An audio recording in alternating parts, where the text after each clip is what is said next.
Okay, this is a demonstration of Arb Pro as it is as of today, the 12th of November 2014. The purpose of this demonstration is to show you exactly how much progress we've made with development for the new version of Arb Pro being released very shortly. What we're looking at here, bear in mind through this demo that this is not a complete system yet. There's still some development work to go on. However, we're very near completion of this phase of development. What we're looking at here is the dashboard. The dashboard is intended as an overview of the system. It shows you in different categories. If we look here, we're looking at invoicing as an overview. Over here we have sales inquiries and quotes, appointments, and we have tree protection information. If we start off with the invoices, what we have here is every single invoice that's been generated in the system. This has given me an overview showing me that there's 25 invoices that are now overdue. When you send an invoice, you set a date when you wish to be paid by. If that date goes past and you haven't received payment, they drop off onto an overdue list. And what we'll be adding here, where that number is of 25 invoices, we'll also be adding a total sum. So in terms, you can see the monetary value set on invoices that are overdue. Those awaiting dispatch, this would be a list of invoices where the work's been marked as complete but hasn't been invoiced yet. And payments due are invoices whether they're overdue or not. Coming across to sales inquiries and quotes, we have pending inquiries. So these are appointments where someone's phoned up to ask for a quotation. Mrs. Jones is on the phone, I have a quote for some tree work. You've gone in, you've entered all the information to capture that quotation, and you haven't yet booked an appointment for the surveyor. Pending quotes, these are quotes where site visits have been completed. The information has either been uploaded from the mobile device. If you don't know, there's a free mobile app which comes with this application. You download it from the Apple App Store on your iPhone or iPad, and that allows you to go out and undertake site visits and and lots of other information you can collect. So there would be a list of everything that's awaiting to be sent to the client. And then we've got quotes that have been accepted but not yet booked. So someone phones up and says, I'd like to accept that quote, but you don't actually book a date for whatever reason, and so here's a list of those that have been accepted. Coming down into the bottom, appointments, you can see your appointments for today. You can see your sales appointments coming up for surveyors, so these are quotes you're going out to do. Any scheduled tree work that's coming up, or general appointments generally. Coming across to the tree protection information, we've got conservation dates. So these are applications that we've made in relation to trees and conservation areas. And we've also got trees that are protected with a tree preservation order with an 8-week determination date, and a list of every single application that's running at the moment. And we have a list of appeals. So we've received a decision and we don't quite agree with that decision, therefore we've appealed. So that's an overview of the dashboard. And selecting any one of these, for example, if we go and have a look at that quote that's been accepted, I shall select that one. That will take me straight to that particular quote where I can now come and book that job in. But okay, let's go back to that. So that's everything in the dashboard.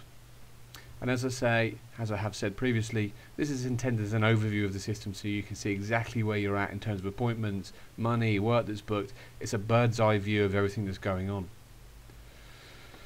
What we've also got at the top is search tools. You can search the system on any one of these fields, so we can search for a client name or address, a telephone. We can search on all of these different fields here. Coming down to the quote section, we can search by a client number. Every time you create a new account for a particular individual or business, they're allocated their own unique account number, much like your bank account number. And obviously, so you can search on that number or their name, or we can search on a site address for a job. We can search on a quote number or an invoice number. Those are the search fields. The other search criteria that's being added at the top here is there's a video help dialog box that's being added. It's not there at the moment. However, I can show you it's going to look something roughly like this, where you can enter a search word. So here we're saying how to send a quote by email.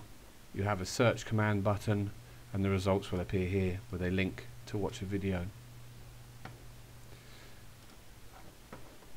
Also along the top, so this is how you move and navigate through the system. Coming across clients is obvious. Here's where we're going to go and look at our client information. We have inquiry, someone phones up with like a quotation for some tree work. a calendar where we can go and look at our appointment status for tree work, appointments and general calendar items, company information and the settings screen.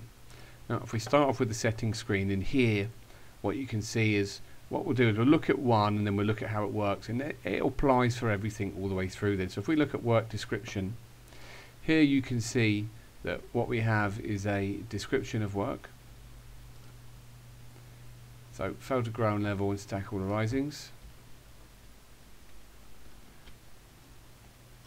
Hours recorded if you want to apply a number of hours for a particular work item, which won't always be applicable, we know, and then we save that. So you go on it, so we've got grind out stump, and you've got lots of different categories of work here. We can go and add a new description of work. Don't have to put any hours required because you wouldn't know how long a fail is going to take, of course. Save that. That'll now be available for you to view as a drop down item. Let's close that. Now if we go into the client screen now and we go and have a look at Mark Hines, what I'm going to do, I'm not really going to explain too much about this part at the moment because I just want to get to a particular job so that I can show you how that would work.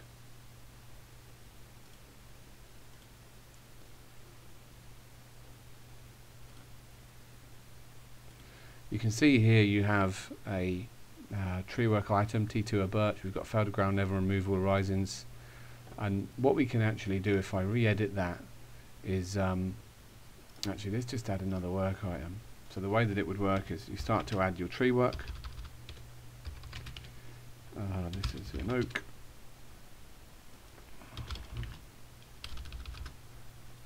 You can see all the tree species are appearing. You manage that list as well. If we now say we're going to fell, you can see that the description that we added earlier of fell 12 has now been added as a pick list item. So what you do is you go into your settings when you first get the system and you populate all of these different items, and in here you can manage all your letters. So each letter that you have, so we've got first invoice letter here. So every invoice that comes out of the system, which is a first invoice, this is where you come and you create that letter, and thereafter you don't actually have to then keep repetitively typing quotations. The system will generate them for you with the client information displayed on them. And we've got that for all of the quotation and invoicing, so you'll actually be able to generate all that information. And moving through, it's the same for tools. You can go and add all the kit that you use commonly. Personally, I wouldn't go through and add every single truck I have or every single chipper. Here it's just really that when you go out on site, if you're using the mobile app, you can pick that you need a truck or you need a chipper, and so you add in here the equipment that you have. However, you can actually start to add specific items, so we could add, if that's how you want to use the system. So we actually use in the truck HX04, we've just got one of those and we'll save that. So now that's a pick list item for when I add tools on site, and this gets, whatever you add in this system will be exported to the mobile app when you do a download and a sync, so that whatever you're adding here is available on site for the surveyor to pick. And again, we've got tree names, so we can start to populate all that information and add and amend different ones on there. This is not finished in here. There's some other templates to be added, such as risk assessment, for example, where you'll can manage the risk assessment fields in here, and other information through the system which is available as a drop down item. If we come to the company screen, in here you edit and manage your company information. That will be the reply to, so when you send emails from the system, that will that's the email account address, so that's what your clients will see from the from field, so to your client from Arb Pro software. What we also have is the ability here to generate and create a header for all of your reports, so every quote and invoice being generated by the system will be branded for your particular company. We'll have a look at some reports in a moment, but you simply just upload a header and upload a footer, and that's it. That's all your quotes and invoices coming out from the system. The same applies for emails being generated from the system. You upload a email footer, which is what you'd use to populate those emails.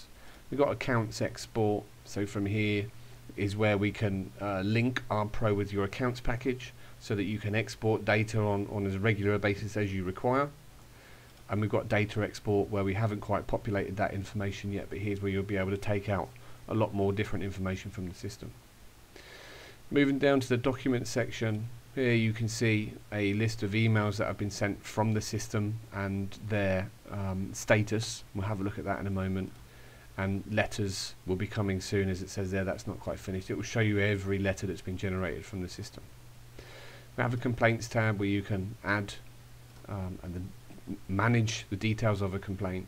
So if we maybe, for example, dropped a branch, damaged a greenhouse in the neighbour's garden, we can actually register that as a complaint, put the details of the complaint. So we've got the complaint there, who is the person that's complained, what are the details of the complaint, and what did we do to resolve it. We've also got here a Teams tab where we can add colours for as many staff or however many teams it is that you're sending out every day. We can start to add staff members. We've got contacts in the business as well. These would be things like mechanics you use, for example, or any external service provider that the business uses. So the contact details is added in here so that anybody in the business can come and find those contact details. So that's the company screen. The company screen and the settings screen, if you like, are the engines of the system, and here is where you come and populate and manage different information. And as I said, at the top there is where you'll soon be finding the search tool for videos. So if we go ahead and roll our way through a typical inquiry, so the phone rings, we go to inquiry, go to the sales tab, we search for the particular customer. There he is, Mark Hines. We'll grab that and use that. And now what we can do is say use an existing site here. So you can see I've got 3 different sites where I've worked for this particular client in the past. So they're now available for me to pick. So I don't actually have to type any information in anymore. So I can actually grab that information. If it's a new client, someone you haven't worked before, the previous screen I should have shown you there was a new option. You create a new account for that particular client from there. So here what we're going to do is just say this one is for Sunnydale Farm. How did they hear of us? So we'll put repeat custom. And comments would be any comments that the person on the phone is relaying to you regarding this inquiry. But I'm just going to put test 345. So now we can view our availability. So now looking at the calendar and what availability we have. I'm going to book this one in for, I can see I've got an appointment tomorrow. You can drill down a bit to day view. So this is today. I'll go forward to tomorrow. I can see I've got one at 12 o'clock down at Fletchwood Farm. I'm going to put this one in for 1 o'clock as a new appointment. Select done and save. So now that's that appointment having now been added.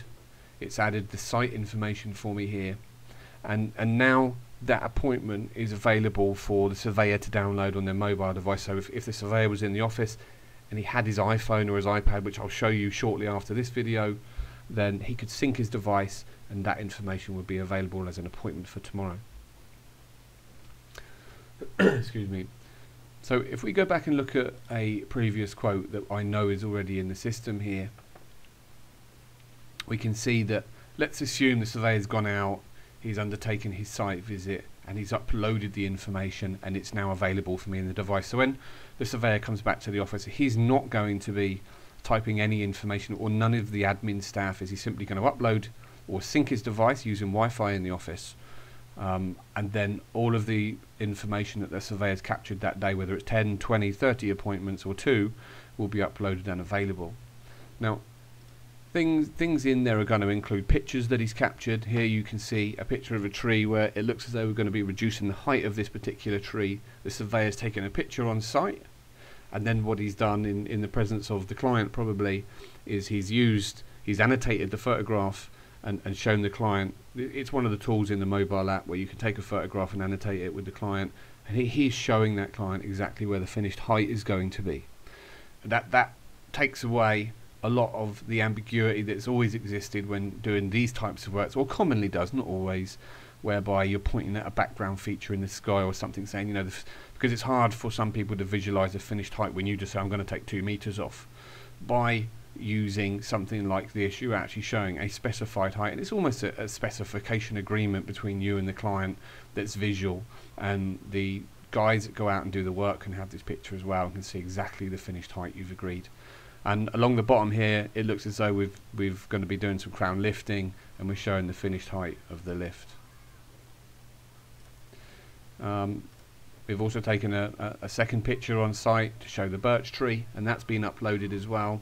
And something which isn't in here yet that you can't see, but I'll show you on the mobile devices, you can map the location of trees, and there'll be a map thing here so that you can, sorry, a map command button, so that you can actually see a map of the site which will show where these trees are located in relation to the property. So these are our 3 tree work items. There's been no picture added for this third one. Now, however, if you knew there were a picture on the system, you could choose a file to upload. In fact, although really we're looking at pictures for this, you could upload anything against this particular work item. Maybe it's a site plan or a purchase order or something like that. So there's a particular quote. If we now want to send that quote to the client, we just come down to produce quote. We have the standard text template information in here, which is, so that's going to populate our letter so that we don't actually have to keep rewriting it. Let's generate that PDF. So it's gone and put that information in for us. If we go and produce both a letter and a schedule, and then what we can see is, sorry, let's generate that PDF. So what we can see here is, first of all, we need to sort out our header and footer, because that needs to be uploaded correctly. But what you can see for the purpose of this is you can see it's taken the client's information and populated it into their format. It's put the client account number, the quote number, which surveyor looked at it, site reference, and importantly, it's done all of the letter for us, so we don't have to do that. It will also add for us a branded schedule of work detailing each of those work items and the cost you've allocated against each one. And then simply to print it, we just come down to the print tool. If we want to email this to the client, we simply come down to the email section. So we're going to email this to the client. We've got the subject of the email there. We can start to type anything we wish in here, which would be the body of the email. And we can choose, so by default it's going to attach a covering letter and a schedule of work, but we could also go and attach other things such as maybe our trading terms and conditions and attach that as well. So here you can see now we're sending the quotation letter, the quote, schedule, trading terms and conditions. You might wish to go and attach your insurance documents even. So once you're happy with that, you simply go and press send email, and that is then fired off to your client, and you can see exactly what's being sent to the client, including the text in the email. So let's go and close that. When emails or letters are sent from the system, you'll have a history at the bottom here that you can see what hasn't been or in the process of being completed. Is you can see that the hands appearing, which means I will be able to select that and regenerate that PDF document. So if I wanted to reprint the quote, I will be able to. Moving along to a history tab, that just shows a complete history of everything sent to the customer for this particular quote, the date it was sent, and so on. So this quote, let's assume it's now been sent. If we come back to the company screen and we do a search, let's just do a search of emails sent today, and we show here in the system that these 2 emails have been sent. Now when the system sends an email to your client, it always copies one to the logged in user. So I'm logged in, I'm working for this tree company, I get CC'd, so I get a copy, so I know it's gone, and I also get a copy sent to the client. Now what you've got in the status column is the status of the email. We can see that this one's been sent and it's been sent successfully, but what I've done just for demonstration purposes, we've added a 3 in the email here, and I know that that email address isn't true, it's incorrect, therefore we've got the error message. I just thought it was really important to show you that. And it's just important you come back and check your email status to make sure that your customers are receiving them. What you will be able to do again, but it's not in here at the moment, is you can't see the quote or the customer number here, but you can see the hand appear, and you'll be able to select that particular email, and it will take you to the relevant email and client, the relevant client screen, so you can see the client information and the particular quote that this email relates to. So let's go back and return to the client screen. Let's search for the client that we're looking for in the search tool here. Select that particular item, and we've now moved across to that particular company. So this is Mark Hines. His contact information is displayed at the top with phone numbers and the information in relation to the account. You can edit that here, and you can see it's generating me a map of where this particular account is, and I can zoom in on that. This is the home address. In the same way, if we come to sites, so these are all the different sites for this client, including the site that could be this office address here at Prospect Place, but we've got a few more sites. So this is a commercial client that we're working for, but we could go ahead and have a look at Fletchwood Farm. This is another site that we work at. We can generate maps and drill down and see exactly where this site is. We could print that off for our staff if we wish to, and we could do the same. So these are all the different sites that we've worked at for this particular customer, and that's useful keeping them in the system for jobs that come up in the future. And we can just keep adding new sites here, so every time that the client gives us another site to work at, we can go and add that information. We've got different jobs that we've done for this client, so until it turns into a quotation, it's a job inquiry. So if we come along and have a look at this one here, this is one that's blank. We haven't added any work for it yet, so let's go ahead and add a couple of items just so you can see. So T1, that one an oak, and we're going to fell this tree. The work becomes available, so I don't have to. So retain the peck and post, we'll put that at 5 meters, and we give this a price of 650, and we apply a VAT rate of 20%. It's important that you can select your own VAT rates, because some items might not, but it's not that common, but it does happen. Logs are an example, they're not set at 20%, so I'm not even sure what the VAT rate is for logs, but let's assume that it's 5%. So now it's added that second item at 5%, or it could be 0% for whatever reason. So we can see here we've got £7.50 of VAT at 5% and 130 at 20. So the total price for everything is 93750. So we then go back to the what you have already seen, really, where we can produce the quote.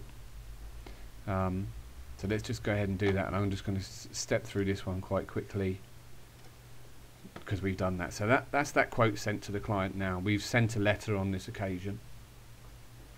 Now sometime later the client phones up, I'd like to accept that quote, so we come to this part here and we say mark that quote as accepted. We can now move across, just before we do, on the notes screen here, we could add a note if the client were to phone up about this particular quote and they had some information they wished you to know. You can add in notes that are created from phone calls or emails or whatever it is in relation to this particular quote.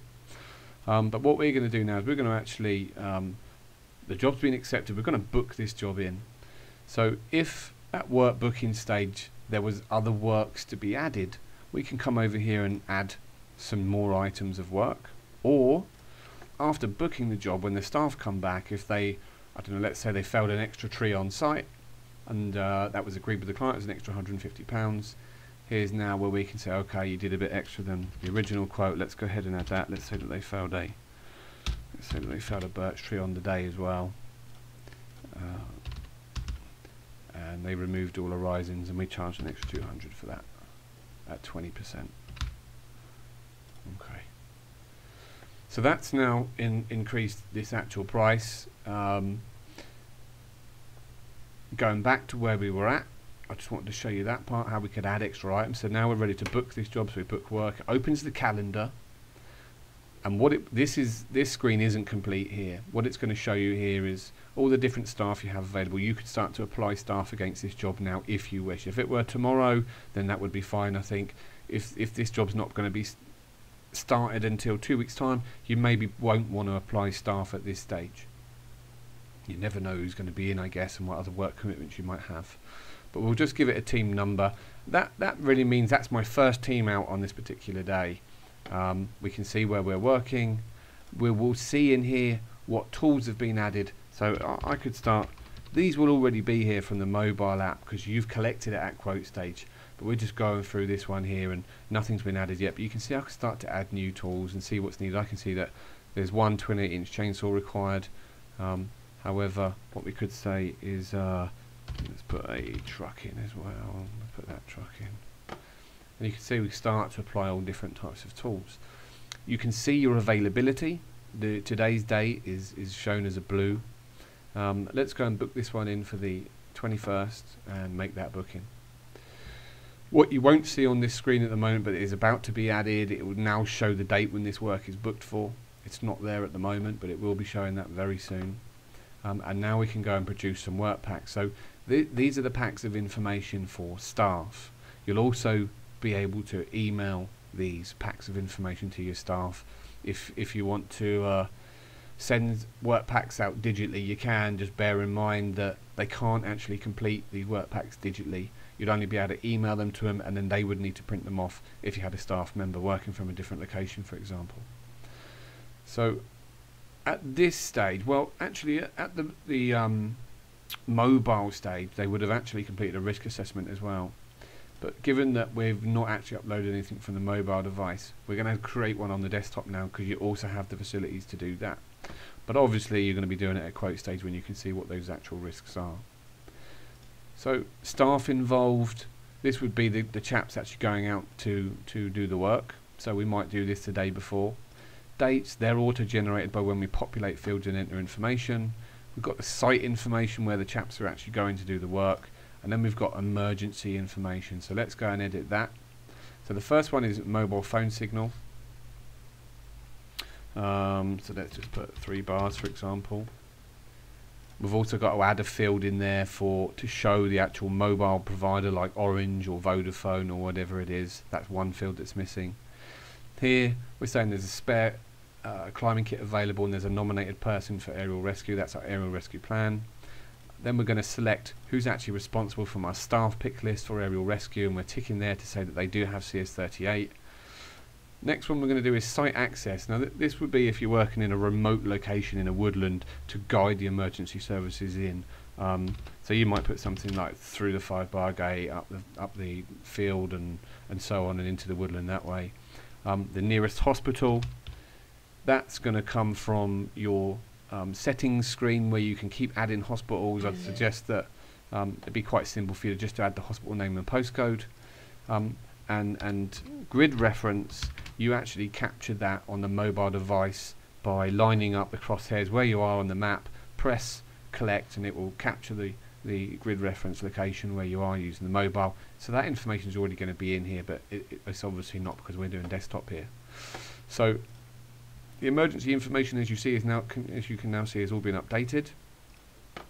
We've got the risk management over here. So this is management of completed risk assessment. So this is a bit of a later stage. This is when the boys have gone and done the work. They've brought back the packs of information. You look at your risk. Are you happy with how the staff have completed? Have they signed it? Have they dated it? Do you feel the control measures that they've entered are adequate, and so on? If you're not, then you can put it in as a referral, identify which staff member completed it. So you've got a management structure here as well for risk assessments. Moving down now to the risk assessment sections, so looking at emergency first, we come to edit assessment. So these are the first aid welfare provisions. So do we have everything in the first aid box that we require? It's a phase 2 assessment, meaning we don't undertake this assessment at quotation stage because we're looking at what's in the first aid box on the day of work. So on day of work, that's to be assessed by the chaps on site.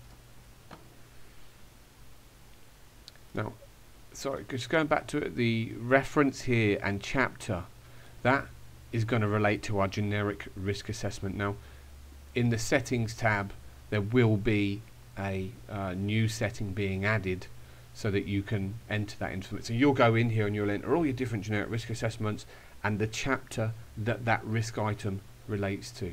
So in the last window, we were looking here at what's the what reference are we going to use for our generics for emergency? So it might be emergency 1, and which chapter in the document does this relate to? So maybe 2.1 as an example.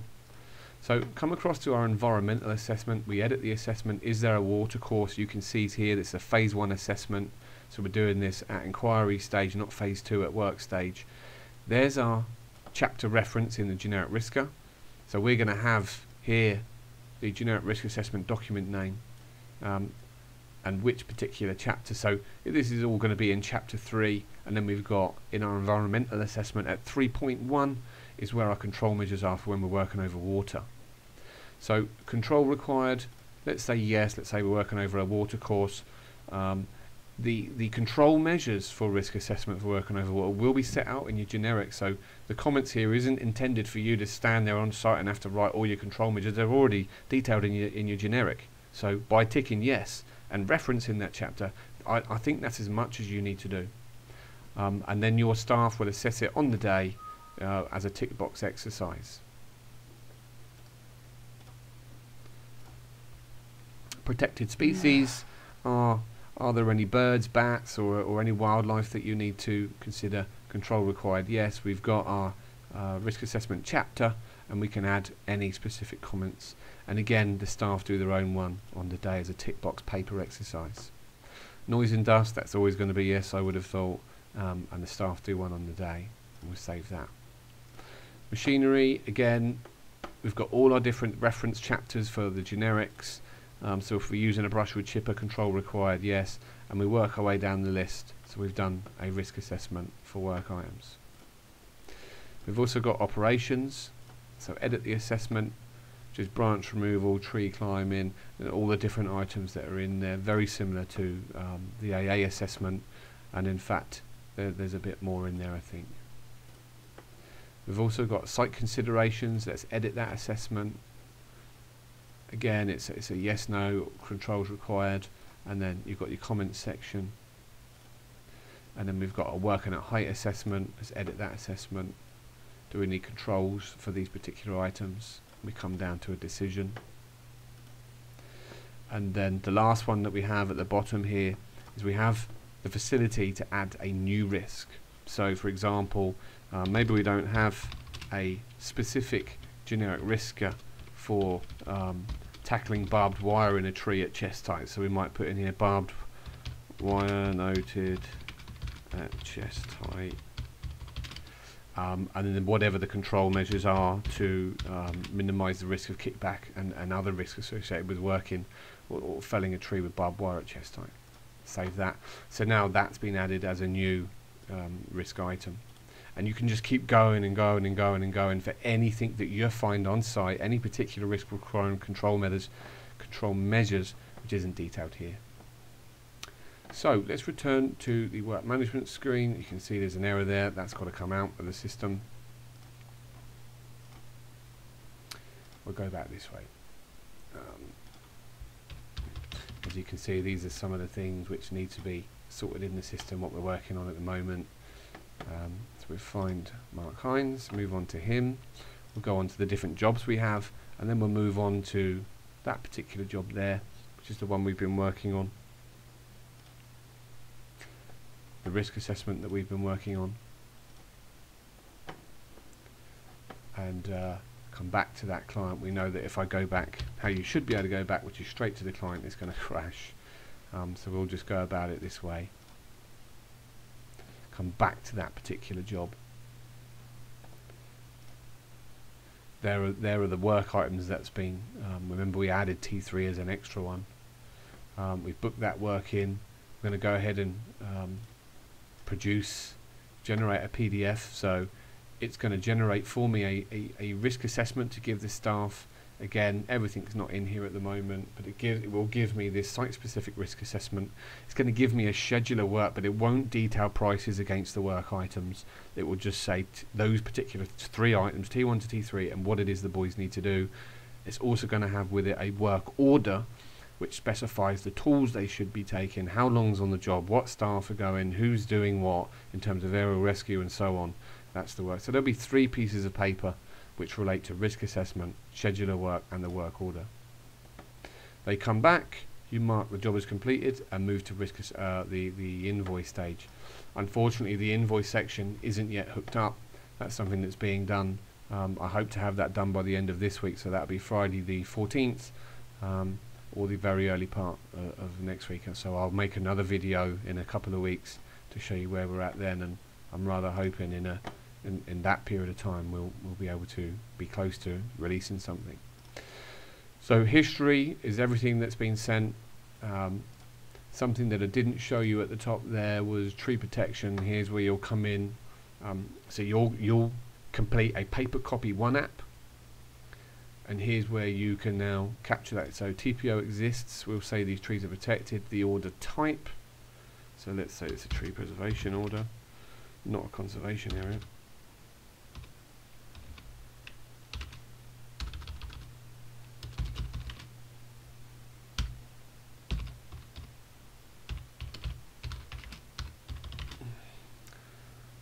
Authority reference, the reference that that will be the reference number that you assign to this for your own filing systems. If you would file this in a folder somewhere now, a paper copy of the one app form, here's where you'd give it the reference number so I can go find that in that particular folder. So the local authority that we're making the application to, and the application stage, we'll just say that this is the application stage sent. Here's where we enter our internal reference again. I'm just going to put BN, well, no, I won't, I'll put TP/1. So the date I'm making the application, and you'll note that the 8-week determination date has been worked out for me. And you'll also note that the 6-week conservation date will be worked out for me. And what you will note there is that we're getting wrong dates at the moment, but that's something, again, there's a small bug in the system. That's the idea is that that's going to show you when this application should be determined by, within 8 weeks or 6 weeks from those dates entered. So you make your application to the council. The council then send a decision. You can enter the local authority reference number, the planning officer, their contact number, and the decision date.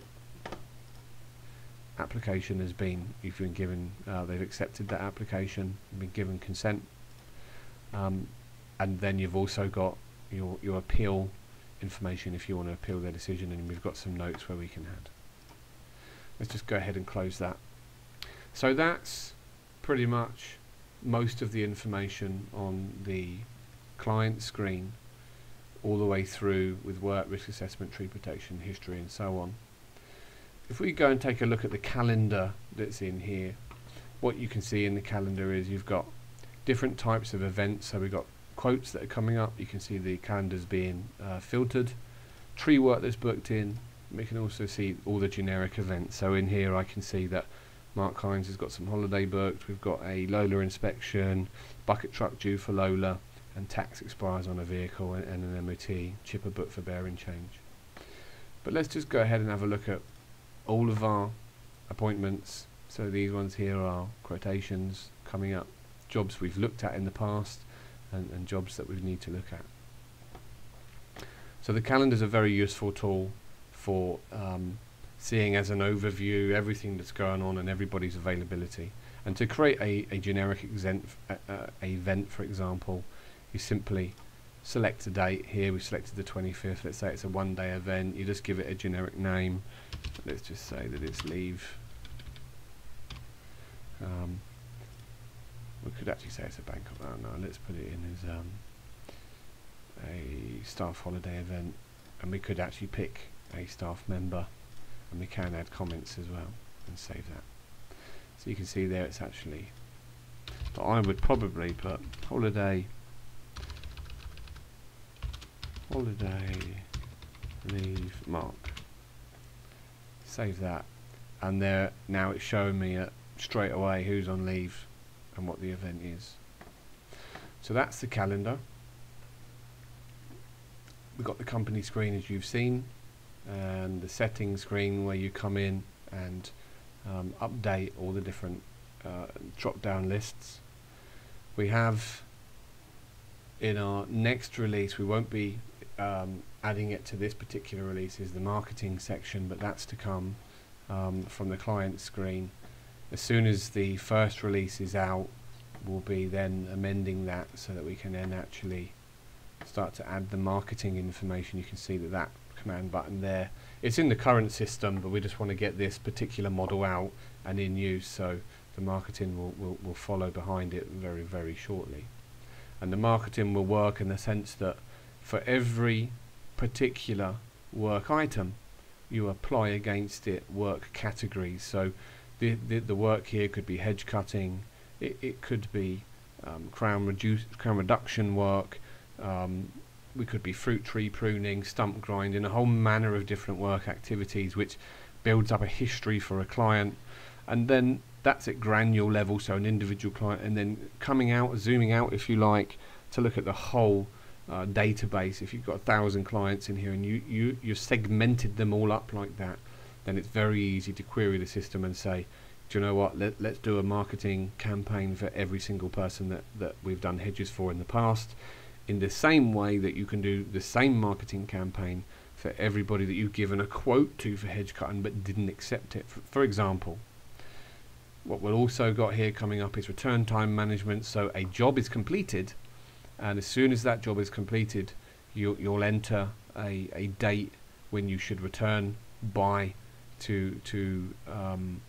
or when you expect. Let's be clearer. Let's just say we finished a crown reduction, and in my opinion, based on the size of the tree and anticipated regrowth rates, that tree will probably require pruning again in 2 years.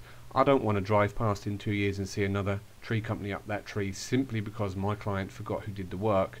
Return time management in the system is going to remind me in 2 years to make contact with this client at the stage when I think the tree will become an issue again, for whatever reason we're there for today.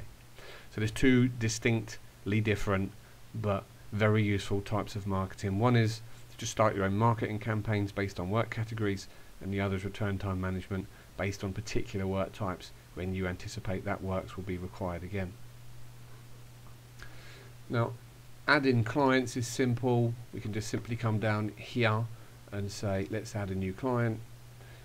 We start to type the information in the same way. If I just put a postcode in, it shows me where that particular client is.